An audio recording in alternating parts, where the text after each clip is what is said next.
मैं समरकंद में मौजूद हूँ और हमारे साथ हैं डॉक्टर करीम रज़ा साहब। सर बहुत बहुत शुक्रिया टाइम देने के लिए। और पिछले 2-3 साल से हम आपसे मिल रहे हैं और आज इस बार समर इनटेक अब ऑलमोस्ट ख़त्म हो चुका है, एडमिशन क्लोज हो चुके हैं, काफ़ी बच्चे आए हैं। सर एक चीज़ पूछना था जो मेन इम्पॉर्टेंट है, समरकंद यूनिवर्सिटी ये बार बार टाइम क्यों चेंज करता है, कभी 5 साल कभी 6 साल, ये एक बहुत बड़ा मुद्दा है जिसको लोग बोलते हैं जिसकी वजह से कि इनवैलिड है। इस पे आप रोशनी डालिए सर। जी फरहान साहब, सबसे पहले तो आपका बहुत शुक्रिया कि आप 2024-25 सेशन में भी हमारे पास तकरीबन 4 से 5 ग्रुप स्टूडेंट्स के लेके आए हैं और अच्छा लगा इन स्टूडेंट से भी इंटरेक्ट करके। बहुत अच्छे स्टूडेंट्स हैं, मेजॉरिटी जो आपके स्टूडेंट्स से मेरा इंटरेक्शन हुआ उनसे, तो उनका जो नीट का जो स्कोर वो मैंने देखा जो कि मोर देन 450, मोर देन 400, कुछ बच्चे ऐसे भी हैं जिनका 500 है। तो ये मैं समझता हूँ कि ये जो क्वालिटी माइंड्स हैं इनको हम पॉलिश करेंगे तो ऐसे बच्चों को भी पढ़ाने का मज़ा आता है। तो ऐसे बच्चे ही जाके हमारी यूनिवर्सिटी का नाम भी रोशन करेंगे और अपने पेरेंट्स का और अपना भी जो ड्रीम है उसको फुलफिल करेंगे। दूसरी बात जो आपने कही कि जो हमारा एजुकेशन प्रोग्राम है इसको हम बार बार चेंज करते हैं 5 से 6 साल। आपको पता ही है कि जो मेडिकल काउंसिल ऑफ इंडिया है उसने 2021 में एक जो नया ऑर्डिनेंस पब्लिश किया था कि जितने भी जो बच्चे फॉरेन कंट्रीज़ में जा रहे हैं, ख़ासतौर पे जो सेंट्रल एशियन स्टेट्स हैं, यहाँ से वो एजुकेशनल प्रोग्राम से जो डिग्री लें जो कि वहाँ पे लोकल स्टूडेंट्स भी एनरोल हों। तो 54 मंथ का उन्होंने कहा कि एकेडमिक ड्यूरेशन जिसका और 1 ईयर की इंटर्नशिप हो।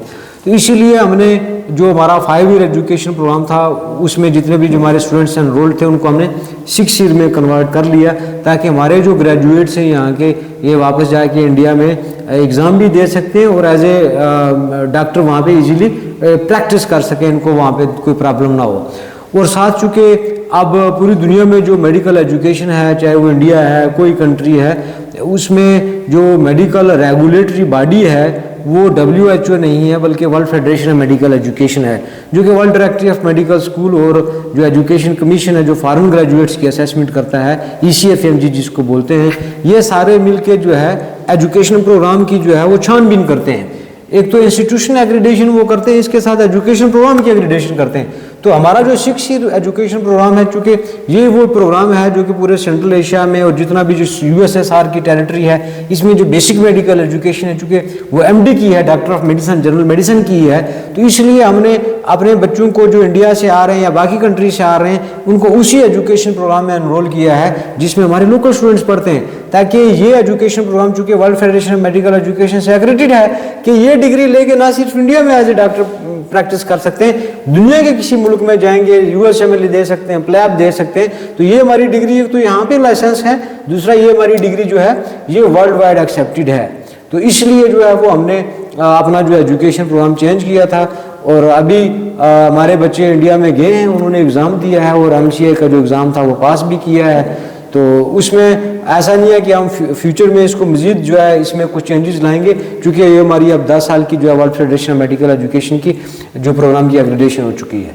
सर ये बताइए कि जब यहाँ बच्चे आते हैं तो बहुत सारे बच्चों को मैं देख रहा हूँ कि इंग्लिश का थोड़ा प्रॉब्लम है, क्योंकि इंडिया में आपको मालूम है 2 मीडियम से पढ़ाई होती है, एक हिंदी है और दूसरा जो है वो इंग्लिश है। तो इस टाइप के जो बच्चे आपके पास आते होंगे, जैसे आपने कहा कि इस बार बच्चे आए तो नीट स्कोर बहुत ज़्यादा लाए, वो भी आए, लेकिन कुछ वैसे ऐसे हैं कि जस्ट क्वालिफाइड वाले भी आए। तो इनको कितना डिफ़िकल्ट होता है सडनली इंग्लिश मीडियम में पढ़ने में? देखिए सर, हमने जो चूँकि मैं समरकंद में पिछले 5 सालों से यहाँ पे हूँ, तो हमने सिर्फ इंटरनेशनल स्टूडेंट्स को रिक्रूट नहीं किया है।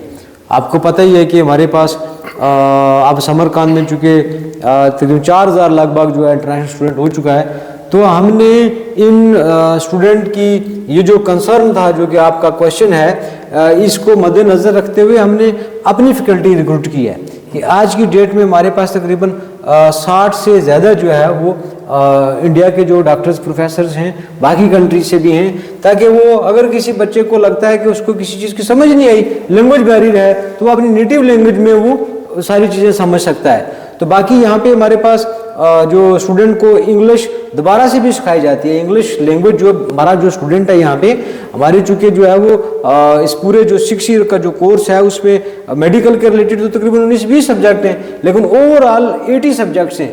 और उसमें जो पहले 2 साल में हम लैंग्वेजेस भी पढ़ाते हैं स्टूडेंट्स को, उसमें इंग्लिश लैंग्वेज भी पढ़ाते हैं, उसमें लैटिन लैंग्वेज भी पढ़ाते हैं, क्योंकि बहुत सारी मेडिसिन की जो टर्मिनोलॉजीज हैं वो लैटिन लैंग्वेज में है। उसके बाद हम रशियन भी पढ़ाते हैं, उज़्बेक भी पढ़ाते हैं, ये लैंग्वेज भी सीखे, कल हॉस्पिटल में जाएगा, पेशेंट के साथ इंटरेक्ट करेगा। तो ये लैंग्वेज का जो बैरियर है ये मैं समझता हूँ कि ये अब ना होने के बराबर है स्टूडेंट्स के लिए।